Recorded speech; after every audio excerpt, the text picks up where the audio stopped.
Welcome everyone, thank you so much for joining us. This is the second in our Rebuild Studios event series, which is Avoiding the Pigeonhole, Building a Diverse Portfolio. My name is Helen Santa. I'm the director of Build Studios. For those of you who don't know us, we're a hub for the built environment sector. We're based in Waterloo, just at the top end of Westminster Bridge Road. We're set up as a social enterprise, and we offer a range of things, but primarily an affordable co-working space for SMEs and startups in the built environment sector. Alongside that, we run a range of events and business development opportunities, as well as professional development for businesses in the built environment. And then alongside that, we're slightly unusual in that as part of our setup as a social enterprise, we also run an education and outreach programme with local schools. So our members who are based in the space take part in volunteering opportunities to go and talk to young people in the local area about what it means to work in the sector. There's an enormously low level of awareness about what it actually means to be an architect or a planner or an engineer, and we try through Build Studios as a community to address that on a local level. So as I said, this is the second in our series. Before we start, just a couple of sort of bits of housekeeping. If you're posting about the event on your socials, please use the handle at Build Studios. And if you're use the hashtag Rebuild Studios, that'd be brilliant, just so we can hear what you're tweeting. And also just to let you know that the event is going to be recorded. So just to set the scene for the series, as part of our Rebuild Studios programme, like many people and like many organisations, we've been really reassessing our mission over recent years and thinking hard about what the sector needs going forward as we start to emerge from lockdown, but also looking a little further ahead as to what the changes in the built environment are going to mean for our profession. And I think for us as a workspace provider, this goes beyond simply thinking about how people's space requirements may change and how we're going to need to look at offering a greater level of flexibility to people who've decided that actually a little bit of working from home perhaps isn't that bad after all, and how we as a space provider respond to that. But also for the sector as a whole, there are major changes afoot, both in terms of how businesses are going to need to adapt their working practices, but also the very nature of the projects and challenges that we're being asked to respond to. So the Rebuild Studios series is part of our temporary rebrand as Rebuild Studios during the emergence from lockdown. And it really reflects our focus on renewal and rebuilding, both as individuals and businesses, but also a sector as a whole. It's the second in a series of 5 events. Last week we had a fantastic lineup of speakers talking about their startup stories and how they got established as new businesses with a variety of different backgrounds. And this week we are moving sort of further forward in the business process and looking at the question of how to diversify your business portfolio. So I think for established practices, this is an especially pertinent point at the moment, as we all consider the level of risk that our businesses are exposed to. Having had some quite in-depth conversations recently with a member whose sole business is focused on servicing the sort of high-end hospitality sector, I think for me this has really brought into focus this issue of how risky it is if we're specialising too closely. And I think also for kind of very early stage startups as well, diversifying your portfolio and actually winning work for the first time when you may not necessarily have experience in a particular field is also a very kind of key question at the moment. How do you develop a diverse portfolio from scratch? I think before we start, it's perfectly valid to sort of challenge the premise of this event to some extent and say, well, do we even need a diverse portfolio? And actually, some of you may well conclude that having a sort of niche, very specialist offer is absolutely the way you want to go. That's perfectly valid response to all of this. But I think if nothing else, recent events have prompted us to at least ask the question and look quite seriously at what we're offering now, and also how relevant and how useful that's going to be for our clients in the future. So I hope that you're able to take away something from this series today that helps you as you address that question yourself. I think we're really mindful at the moment that all roads do tend to lead to coronavirus in many of these presentations. And I think that whilst it's true that recent events have sort of precipitated some of these discussions, we're very keen that we look beyond that. And I think to sort of zoom out a little bit from the current situation and think about this as an exercise that we should probably be undertaking on a regular basis anyway. And it being good business practice to be constantly evaluating our offer and whether actually in sort of 3, 5, 10 years time, that's still going to be what the sector needs and what the built environment needs. So I hope, as I say, that you'll take some inspiration today to help take your business to the next stage in this respect. So format-wise, we're having some speaker presentations today. We've got 3 fantastic speakers for you who are going to talk to you about their practices and how they've been successful in diversifying their portfolio. What we're going to do is run the presentations one after the other. If you have questions, please don't wait, just type them in the chat field as you think of them, and we'll collate them. And then what I'll do is once the speakers have finished, I'll run all of the questions at the same time at the end, and we'll put them to the relevant panel members, or in some cases to all of them.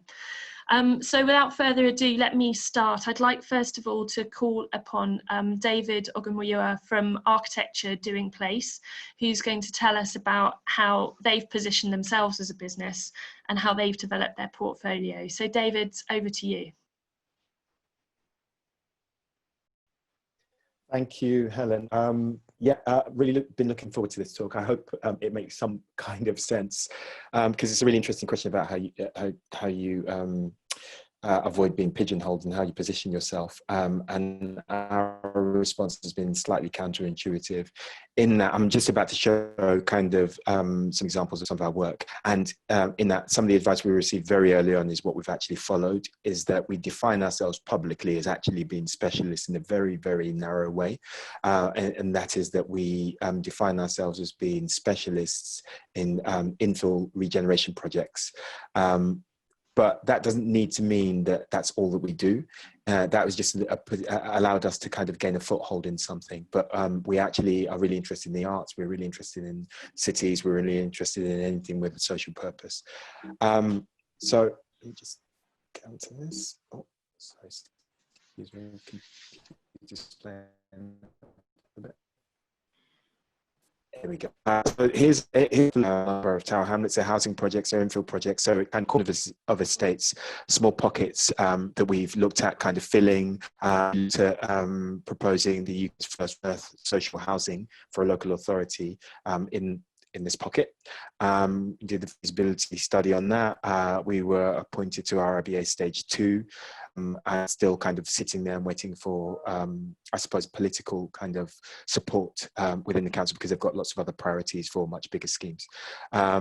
We do a lot of, we make sure that whatever we do in terms of housing isn't just providing accommodation, but is looking at a range of social issues and practical day-to-day issues. So we've used this scheme to look at how we, for instance, rearrange bike storage, rearrange refuse, and to kind of reveal space where people meet. Big project that we did in collaboration with a couple of other practices, one called Make Space, another one called You and Me. And it's a more urban design based process, but it's also to provide 14 new units of social housing built by the council, including co-locating placemaking, making direct connection to the canal, because this is in Bethnal Green. It's on banks of the Grand Union Canal. It's overlooking Victoria Park. It's in the conservation area. There are already a ball court there, but we've repositioned that and tried to create this kind of communal space and communal piazza that is also a link, and it's better overlooked and it's safer, and there's less ASBOs and more shared surfaces and those sorts of ideas. this is a really interesting project that we're fascinated on. It's a tiny little project, but we're fascinated by it because it's for an Irish travellers community in Bow. And it's about, because they've also got a housing shortage, so it's about how do you provide additional space on some pitches that they've already got, and kind of rearrange those pitches on some land that was given over by, so this, the kind of, in the, at the top of the screen, this kind of grey kind of bulk there is a Crossrail air vent, and what we've done, you can just see it there, it's a Crossrail air vent, and the land was given over from TfL back to the councils next to this existing travellers site. So it was about how we rearrange that, but also provide a community centre and community space for them. Edward Close, we're looking at some mansion block typologies, trying to create both a kind of rational and a slightly higgledy-piggledy kind of freer form, deck access, set of plans that provide, actually we were doing this before COVID, but it's become more prominent in COVID, that provide spaces for both homeschooling and home working. We've called it kind of breakout and hustle space. So it's allowed us to look at that typology. It also allows us to look at kind of decorative accents, which we enjoy, from kind of using terracotta, kind of these strange dwarf columns that we've kind of put in there. But that also comes back to how that contributes to a kind of convivial communal space. We started to play around with this idea of a periscope to reinstate the view. That's now disappeared because we thought it wasn't going to stay in the scheme, but it allowed us to kind of start conversations with people and to buy trust and to kind of discuss things about how, what they'd missed, what they wanted, and what they were going to get to compensate for the fact that we're putting this massive lump next to them. Because often in social housing, what we're doing is coming along and saying, we're going to infill this nice piece of space that you've got next to you, you've had next to you for years. Portobello Pavilion is a competition. We won a charrette against some great practices in 2018, and on a tiny budget, so it was less than £20,000, and it was an accelerated program. So we had to fabricate everything in a kind of modular way. But we also used that to enhance social value in terms of getting the local community, you see this picture down here, to help us build it. And that gave us an opportunity to get to know them, but also gave them an opportunity to get to know us. And this is a competition we did for Thessaloniki Road Bridge. And this is, I teach at Portsmouth University, and this kind of, the bridge that goes above the underpass for this London Festival of Architecture competition is the train that I take to Portsmouth once a week. Well, I used to take to Portsmouth once a week, every week. But everywhere kind of you see out of the window from a train seems a bit anonymous. So it was about kind of making sure that this place stood out in a kind of an area that is being kind of made more and more of an enclave, where there are kind of lots of new private developments that are kind of closing them in. But it's about kind of allowing people to be seen. So we kind of propose these optical instruments that are both tall, that are both totems, that allow you to be seen, but also allow you to interact with either people on the train or the rest of London and connect back into the city. So that's kind of my presentation for now. I'll probably move on to somebody else and wait for questions on that. Okay, fantastic. David, great to see some an array of such diverse projects there. I think it's very interesting to hear that you were sort of on the case with homeschooling and home working before coronavirus even hit. And I think the sort of happy accident of that and how that will serve you in good stead going forward is great. I also think this issue of community engagement is a very interesting one, as you're looking at maybe the more kind of niche, kind of challenging projects, and how that can kind of be brought into your repertoire as well. So it'd be good to hear a bit more about that under questions later. Let me move on to Catherine Greig from Make Good. Catherine, it would be great to hear from you about your take on this situation and building a portfolio, both as a sort of more established practice, but also when starting out from scratch. How did you go about this? Yeah, great. I'm just gonna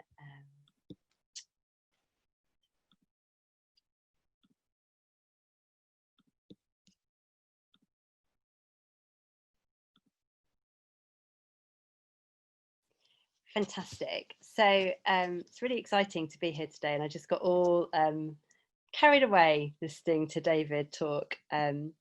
But I think, you know, whilst we have quite a diverse portfolio that I'm going to come on to, we also have built that portfolio around a single focus mission.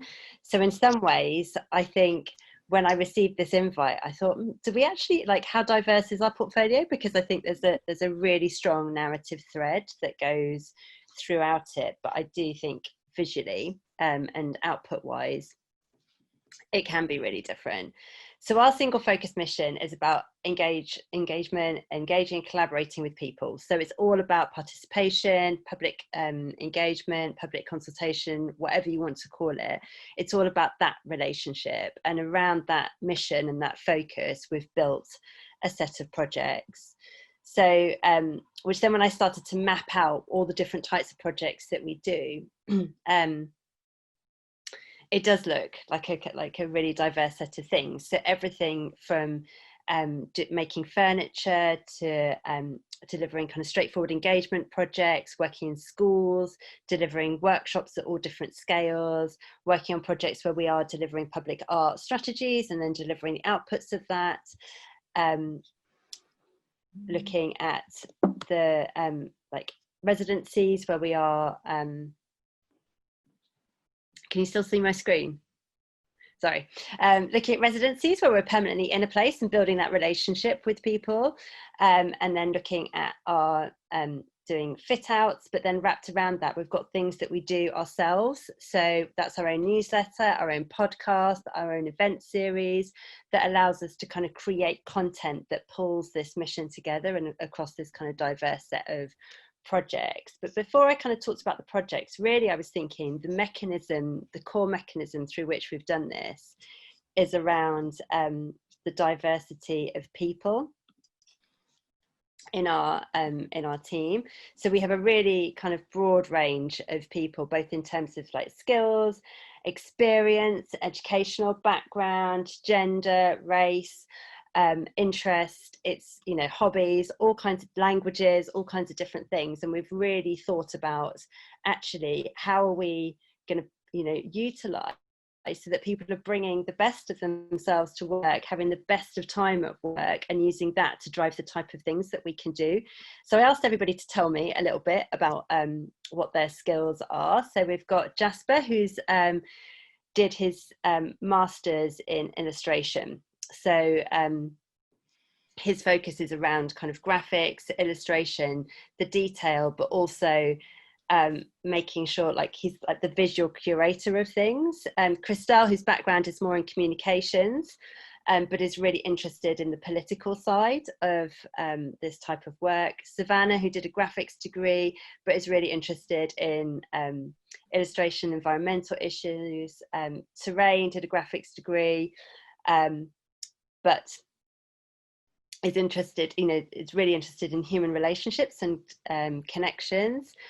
I can't see who's under there because of the people, but I think, let's say maybe it's George.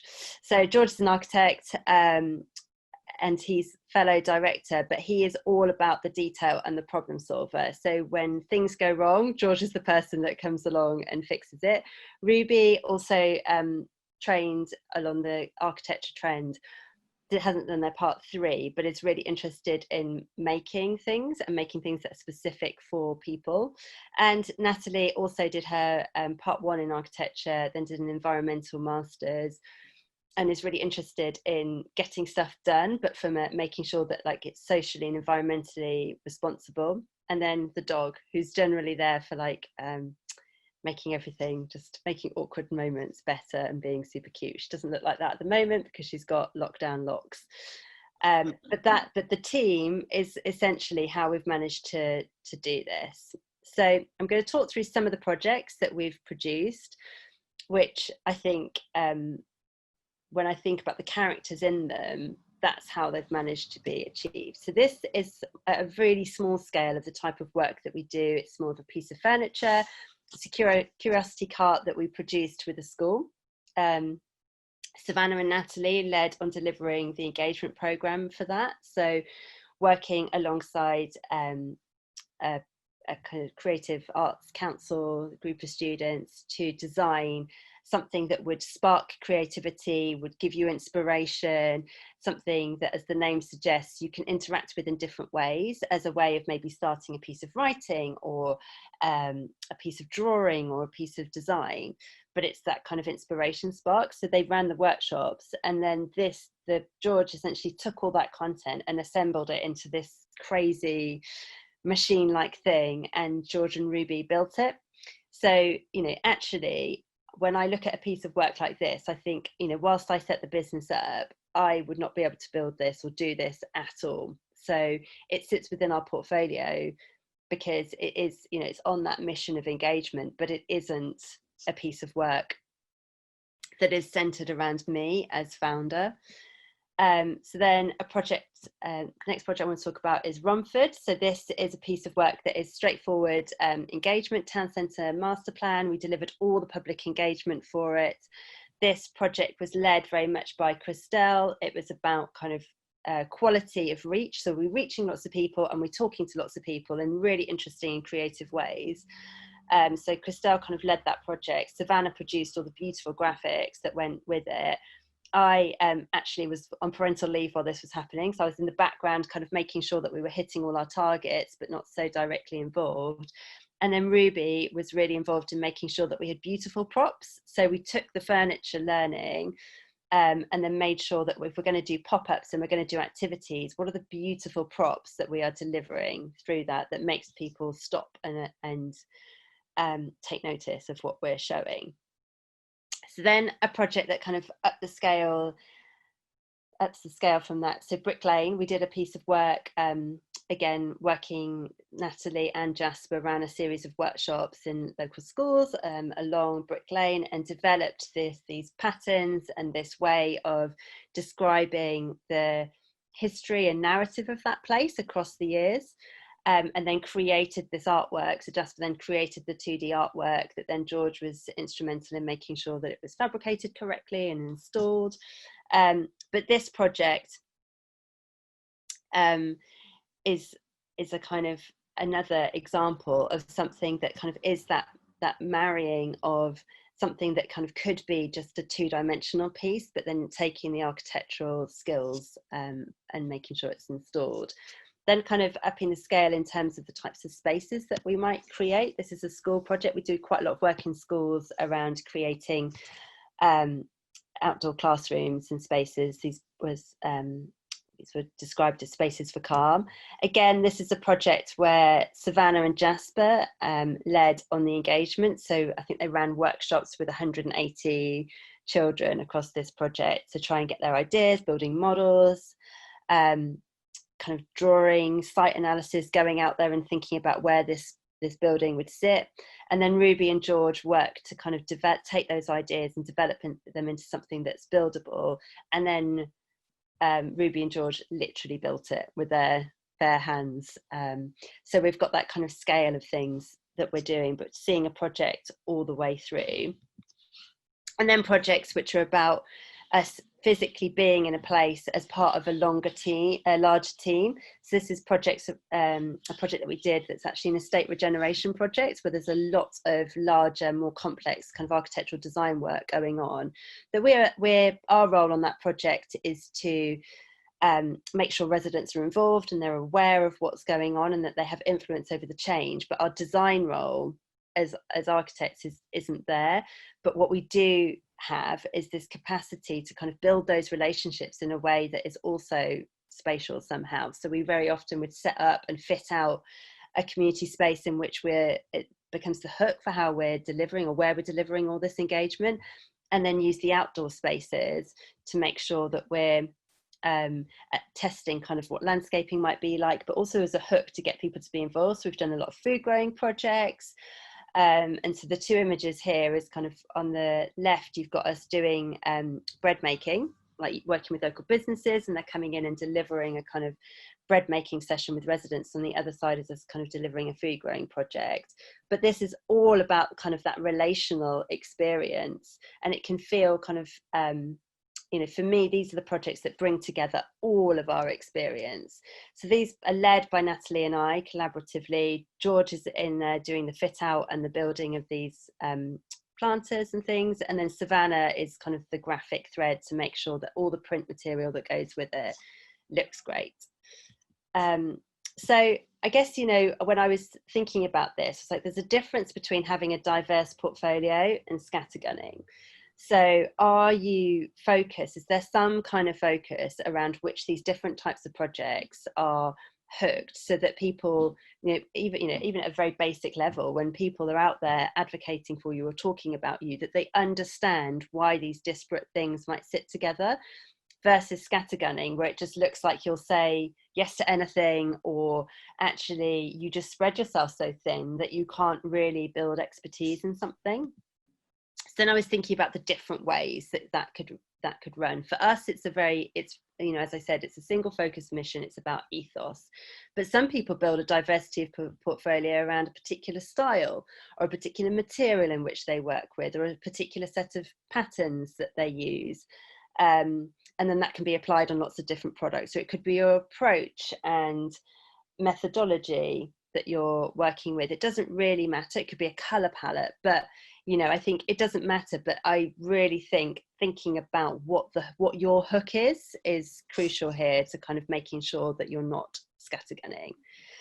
So, and then I guess to say that we, whilst I would say at the beginning, we went out and picked off each of these types of work that we wanted to get, now very few of our projects sit solely within one part of that set of those deliverables. So we've got something like the Curiosity Cart, which brings together the furniture making, the working in schools, and the delivering of workshops. We've got Romford, which brings together our work around workshops, schools, engagement.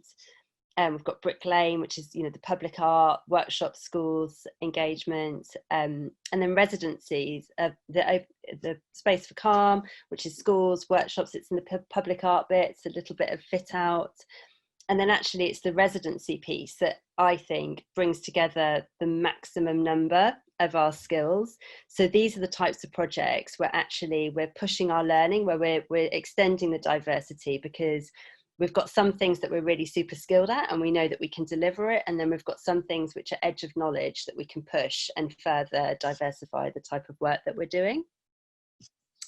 And then we've got the things that we do ourselves that brings it all together, which I think is our newsletter, it's our podcast, it's the events that we run. But this is a really important moment for us to be able to say that we are we're building a focused, diverse portfolio, as opposed to scattergunning. So us owning that narrative a little bit.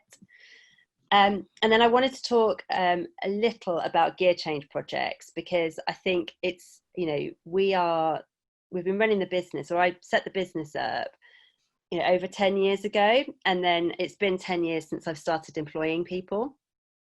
So actually what I'm showing you today is not something that I set up yesterday and then suddenly developed this portfolio.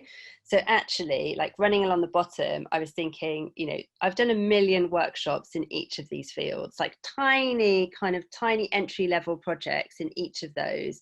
Some of them you think we're never going to build a big portfolio in that field, and some of them you think actually there's room here to push.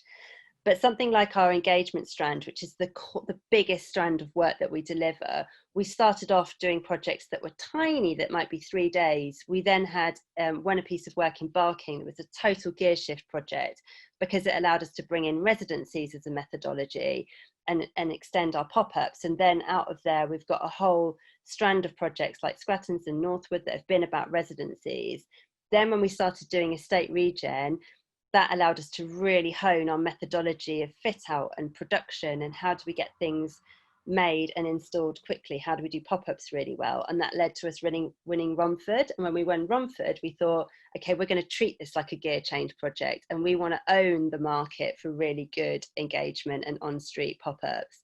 So we're going to deliver really good product and graphic and service across this. Whereas something like our public artwork, it started with a really small scale piece of work in Richmond that was a temporal piece, and then out of there we won many small projects that then allowed us to win a piece of work where we were delivering the strategy and implementing, and then out of that things like Brick Lane, and we've done a piece of work in Loughborough Juncture, have spun out from it, where people have visually seen the output and then think, well, I want a bit of that, and come to us for it. But then there are things that we talk about a lot, like we've done a set of reading rooms in a school, or the Space for Calm, that we talk about a lot as a business. But the scale of those projects is pretty consistent across the years. They are always, you know, they're not gear change projects. They are delightful and lovely and great for the portfolio. But when you're thinking about the diversity, I guess the point here is to work out what are the things that you're chasing because they're good for the business, and what are the things that are good for, that they're kind of tangentially good for the business because they're good for portfolio and they help you talk about stuff. So really quickly at the end, I'm conscious I might have talked a bit long, so I just want to talk about some things that I've learned. Really big lesson is don't say yes to everything.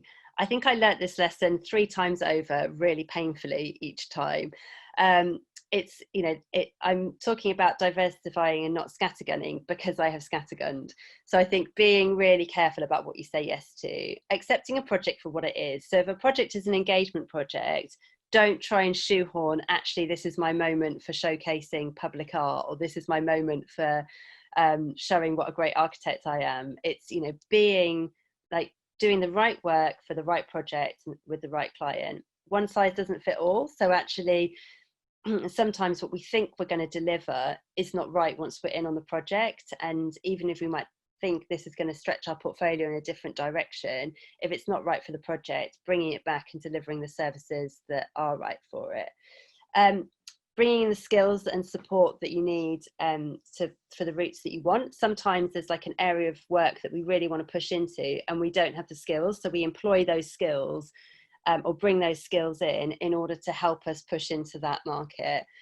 And then employ or work with the best people that you can, because, you know, I know I've noticed in the chat a few people were saying that they're sole practitioners, and I think, you know, that's about the collaboration. That's about, are you working with the best possible people? Someone told me years ago, like, employ people who are better than you at your job, and that is just the best advice. Like, everyone at Make Good is better than me at their individual skill set, which means that I can be focusing on the stuff that I am better than them at, which is being the best generalist and seeing the overview and running the business.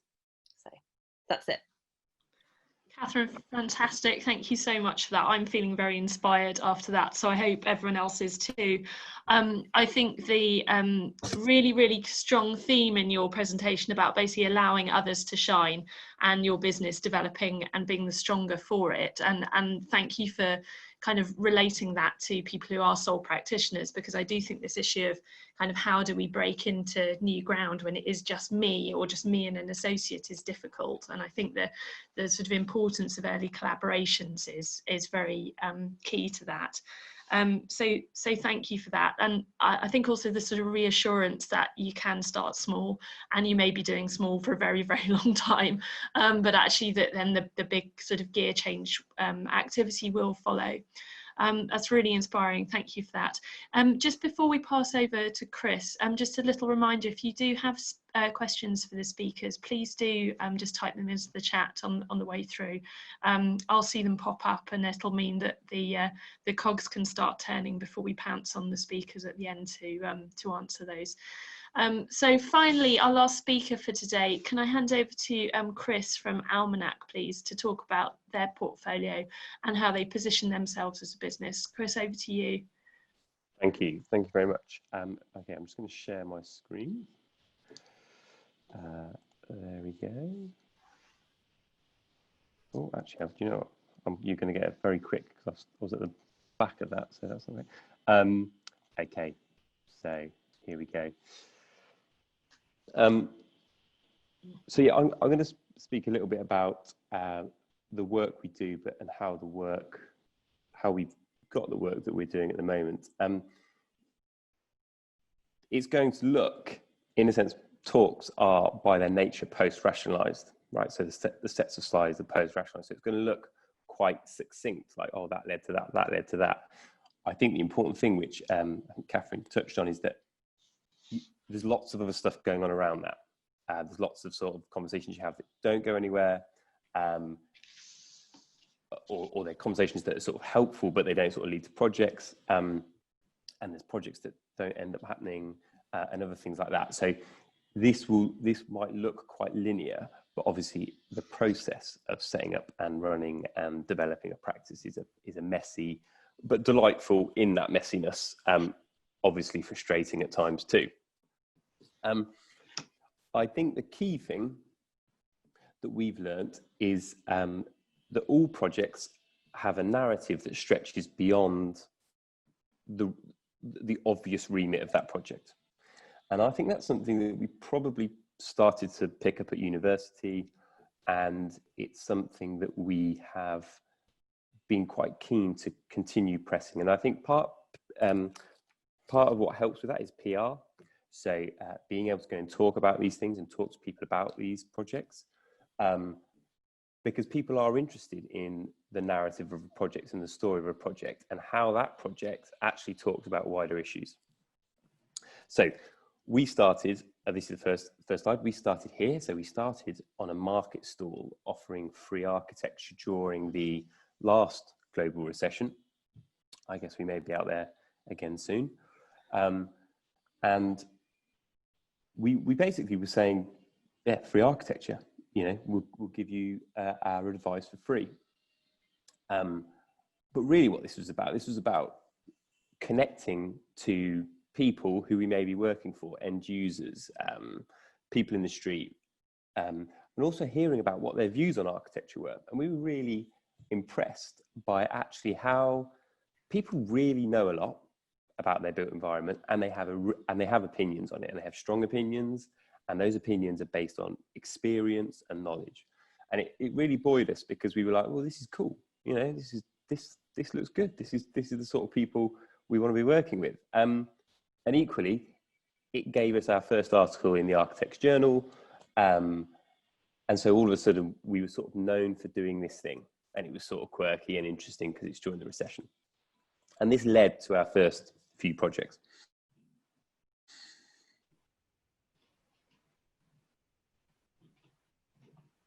2.3 meters wide, so it's less narrower than a tube carriage.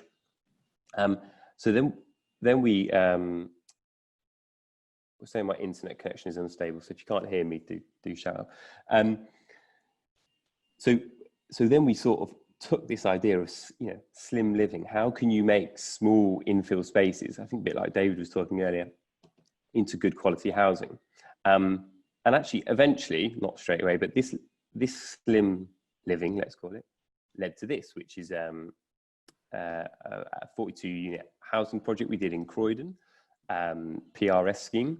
The client came to us because they had a sort of layout from another architect that didn't really work, and we said, well, we've got this layout that works quite well. It means that everybody can have a south facing balcony essentially and have a double aspect flat, whereas a lot of the flats that they were considering was single aspect north. But it was the narrative from the slim house that allowed us to do this. This is a house we've recently completed, which is basically, that's a tea cozy. That what you see is a tea cozy on an existing house. So this house is really interesting typology about reusing existing structures. And we've done analysis on energy and carbon on it. And we can talk about how much carbon and energy it saves per year. I think it saves a couple of trips to New York and back in carbon in one house. And we've used this to help us get onto the Barking Be First framework, which is a really interesting framework that's delivering interesting buildings in Barking, in particularly deprived areas. So again, we're just trying to use this narrative to sort of talk about wider issues. A long time ago, we did a giant gingerbread house. So that's a gingerbread house size of a shed. We pitched a giant gingerbread house to a few people, and eventually somebody came back and said, that'd be a cool thing to do. And all of a sudden that launched us into, well, we can do installations. We've got experience in installations. It's always that first one that's tough, because, you know, who's going to give you an installation if you've never done an installation before, right? So we could do that. So then from that, eventually we run this, which was a kinetic installation in Arup's headquarters.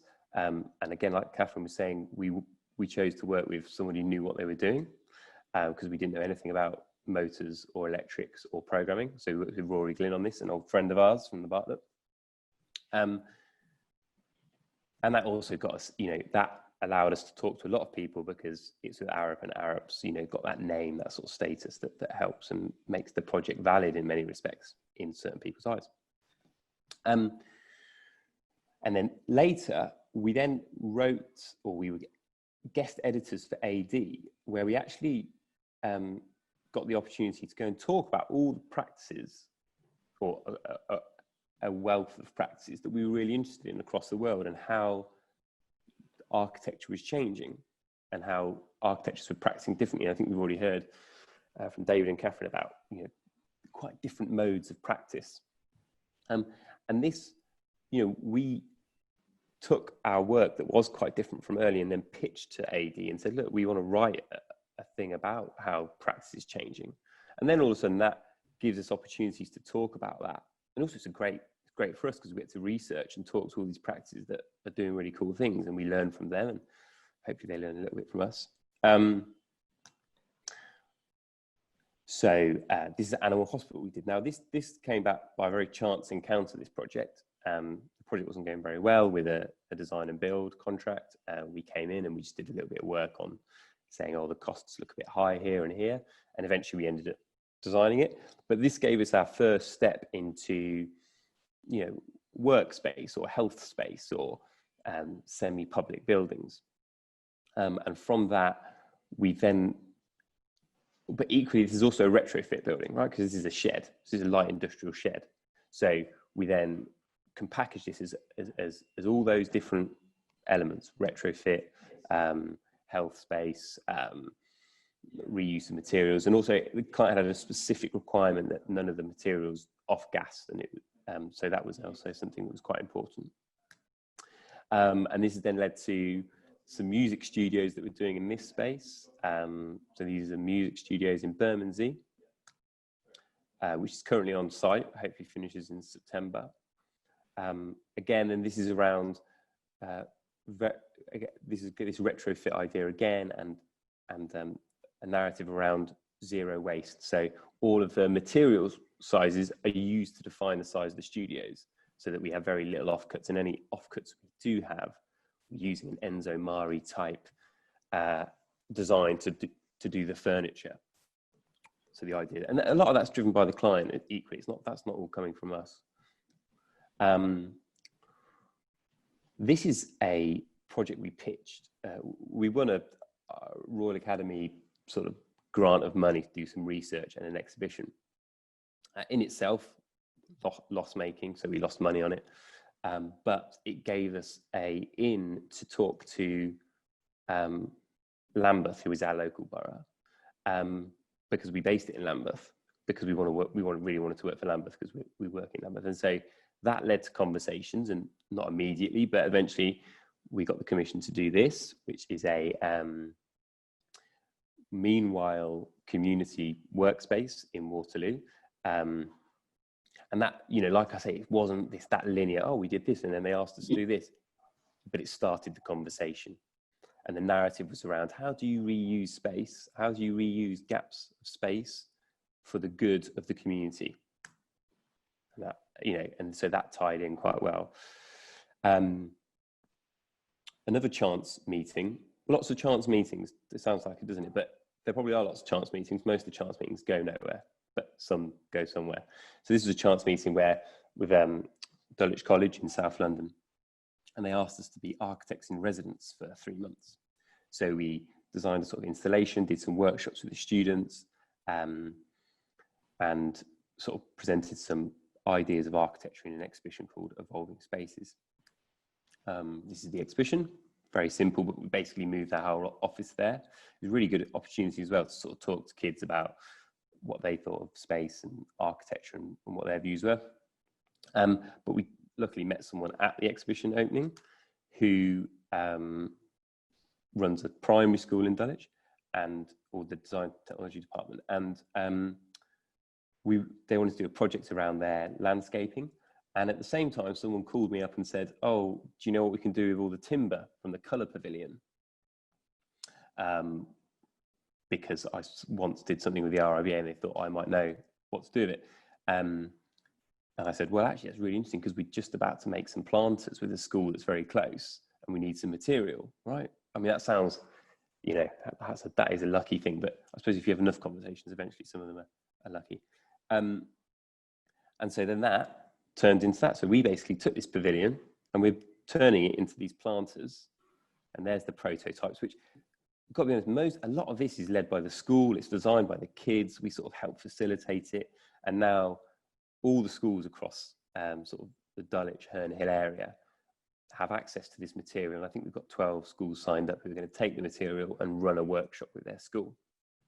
Again, it's not, you know, it's not super profitable project, and I think that's important to talk about, but it's got us in, you know, it's an interesting project for the practice. It talks about the sort of things that we enjoy talking about, which is a very limited amount of resource, and it has a large effect.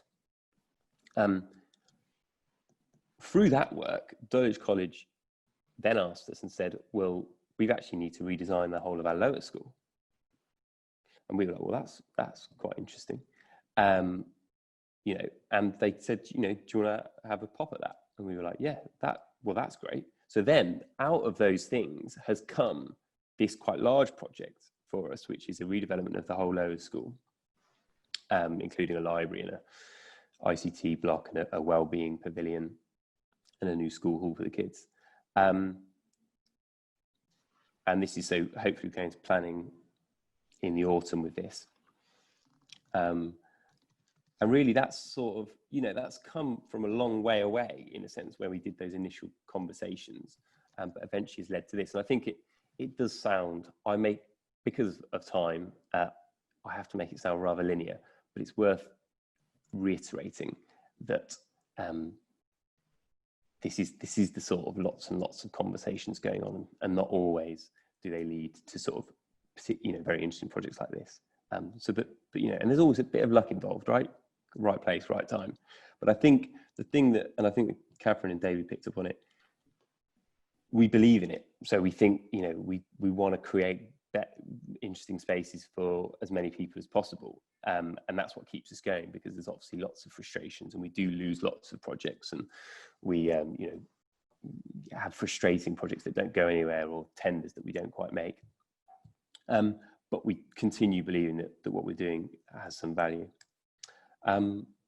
Yeah, so I think that's everything. Sorry, it's probably a bit rapid, but there you go. Chris, thanks. That's fantastic. Really fantastic presentations today, and lots of great insight, and also realism about the fact that things often have to start small for quite a long time, and then the lucky conversation sparks the next conversation. I'm going to exercise chair's prerogative here, if that's okay. And I have a question that I wanted to put to all the panel members. I think I touched on this at the beginning, and this issue of building a portfolio when, first of all, it's just you, and when you are literally just starting out. So this is the issue of not just diversifying the portfolio, but building from scratch.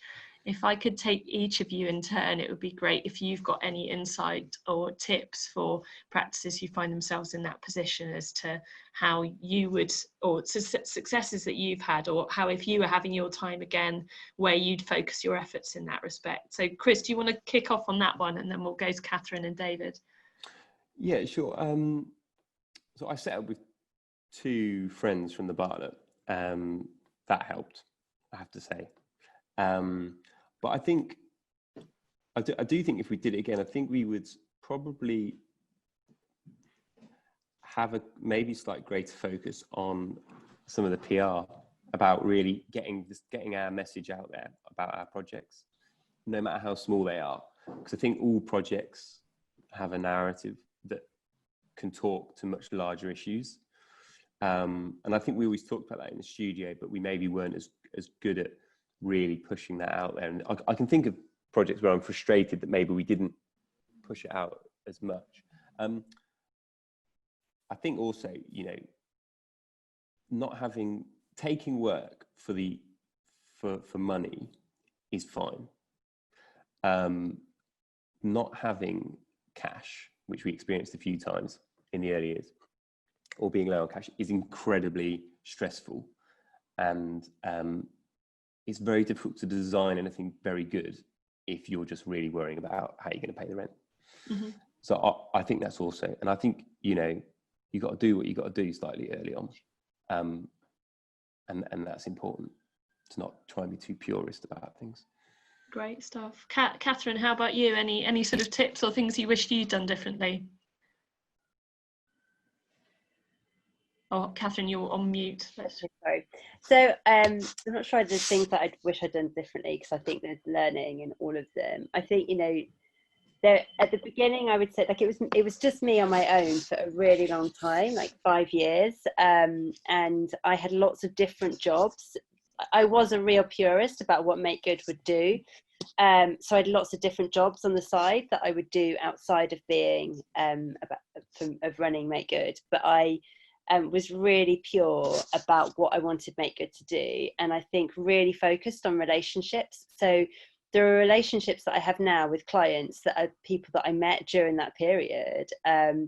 And I think, you know, there's something interesting that Chris said about, like, those chance meetings, and I wrote it down because I thought, have I had any chance meetings? Do we make our own chances? So I think actually what I did was work out who I wanted to meet, work out who I wanted to speak to, why I wanted to speak to them.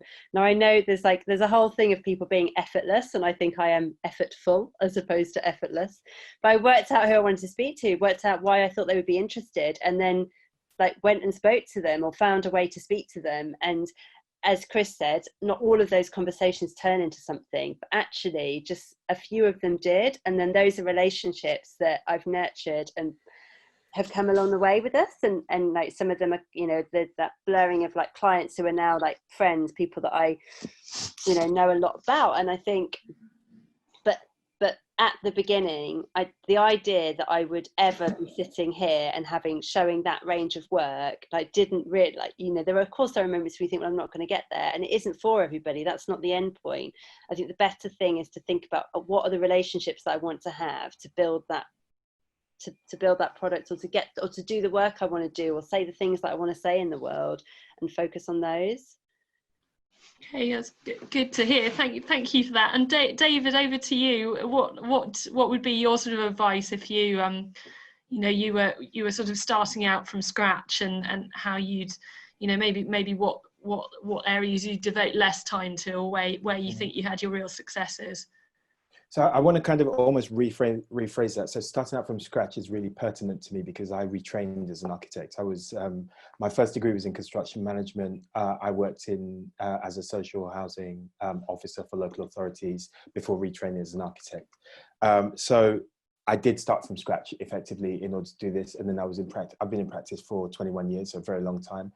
And then but I've set up by myself for the last 5 years. So definitely shorter period for the company than, say, Catherine or Chris. But one of the interesting things about starting from scratch was that we were, by that point, I was probably quite intentional about what I was doing, because I didn't really have the chance to mess it up. So I'd kind of absolutely echo what Catherine said about, was quite intentional about who we spoke to, the relationships we tried to build, the way we tried to establish ourselves, to put ourselves in luck's way. And it was always quite strategic. It's always been quite strategic in a way, but it's also kind of reframing the question, because the purpose of kind of the whole question of pigeonholing is slightly counterintuitive, in that we deliberately pigeonholed ourselves initially to an extent, and everybody's presentations touched on that. What we pigeonholed wasn't necessarily the sector we would do, but the themes along and the narratives along which we would work. So we're really clear that we wanted things to do with social purpose. We wanted things to do with the arts. I've been in practice a long time, sometimes working on projects that, frankly, I didn't really want to be working on, didn't really enjoy, didn't make me happy. And just kind of that feeling of being a wage slave was not anymore, and actually not actually earning that much money anyway. So it's like, well, if you're going to be in that position, shouldn't you really be doing something you quite like doing, or want to do, or makes you happy, or feels like you're producing something? So that's kind of the way I come at it, really. It's kind of, we've always been strategic, but it's always been along specific themes, and we've defined our own pigeonhole so that other people can kind of narrow us into where that would be. And that's allowed us to carve out, I think Chris touched on it, and Catherine certainly touched on it, is that it's allowed us to actually carve out a bit of space. It's a really, sometimes a very, very narrow niche, but a niche that allows us to present ourselves to other people in a kind of, with a kind of expertise and the kind of authority and knowledge. That's great. Thank you, David. And we've had one final question, which I'm just going to squeeze in because we're nearly at time. A question from Anna Parker asking, how do you manage the constraints of the local councils with the ambitions of public engagement feedback? Gosh, good story. Do any of you have any comments? Catherine, that looks like from the smile, it might be one for you. Yeah, I think, you know, we are like the mission that we talk about externally is the mission that we talk about with clients as well. So I think actually a lot of local authorities, you know, we will talk about what are your parameters. Like, we're not going to go out and do a piece of public engagement and then develop a load of feedback and you don't want to act on that feedback, and you knew all along what those parameters were. So we talk a lot about scope of influence and making sure that before we go out and start that engagement, we know where the influence is, and that's where we focus the conversations, because otherwise, yeah, it just creates a bit of a battle. And there, you know, there's always influence, and I think there's, you know, part of our role with clients is to help them focus on that. Yeah, I think this issue about sort of honesty about what you can do, honesty about what your client wants you to do as well, is absolutely critical at the start of this process. Right, we are on time, so I'd like to take this opportunity to thank our three panel speakers today for their really insightful presentations. I'm feeling very inspired, and I think this sort of issue of scattergun or specialising is one that I'll be thinking about quite a lot over the weeks ahead. I hope you've all felt inspired and been able to take something away today. Please do join us at our next event, which is next Wednesday, same time at 10 o'clock, which is on business development and learning on the job. So again, particular focus for small practices without a sort of dedicated business development function, or people for whom that doesn't necessarily come naturally.